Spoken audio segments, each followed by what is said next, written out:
কেন, প্রত্যেকটা মেয়েই চায় নিজের পায়ে দাঁড়াতে, নিজে কিছু করতে। মানে আমাদের সমাজ কি, মেয়ে মানে তাকে কিছুটা পড়াও, কলেজ পর্যন্ত পড়াও, তারপর বিয়ে দিয়ে দাও, এটাই নিয়ম। পড়া শেষ, এবার বিয়ে, সংসার সামলাটা। যেমন প্রত্যেকটা ছেলেকে একটু বড় হলেই শেখানো হয় তোকে তোর ফ্যামিলির দায়িত্ব নিতে হবে, তোকে এই কাজ করতে হবে, তোকে ও কাজ করতে হবে, যা হোক করে তোকে ফ্যামিলির দায়িত্ব নিতে হবে। ঠিক তেমনই আমার মনে হয় প্রত্যেকটা মেয়েকে এই শিক্ষাটা দেওয়া উচিত যে তোকেও তোর ফ্যামিলির দায়িত্ব নিতে হবে। মা বাবার দায়িত্ব শুধু একটা ছেলের না, মা বাবার দায়িত্ব একটা সন্তানের। আমি ওদের সন্তান, মানে আমার দায়িত্ব ওদের ভালো রাখার, ওদের বয়স হলে ওদের পাশে থাকার। একটা মেয়ে শুধু টাকার জন্য না, সম্মানের জন্য কিছু করা উচিত না। আমরা মেয়েরাও পারি, কেন পারবো না? একটা ছেলে যদি তার মা বাবার দায়িত্ব নিতে পারে, একটা মেয়ে কেন পারবে না?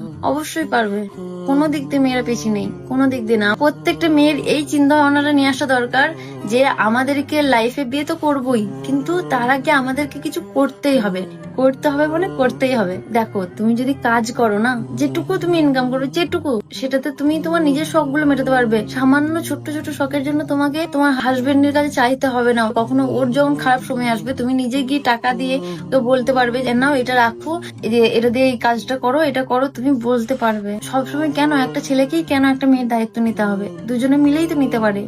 একটা ফ্যামিলির দায়িত্ব যদি দুজনে নেয় না, ভাগ করে নেয়, তাহলে কারোরই চাপ হয় না। সেটা আমি বুঝি। আমার এখন মনে হয় যে আমার যদি একটা বড় ভাই থাকতো বা দাদা থাকতো, তাহলে খুব ভালো হতো। দুজনে মিলে মা আব্বুকে ভালো রাখতো।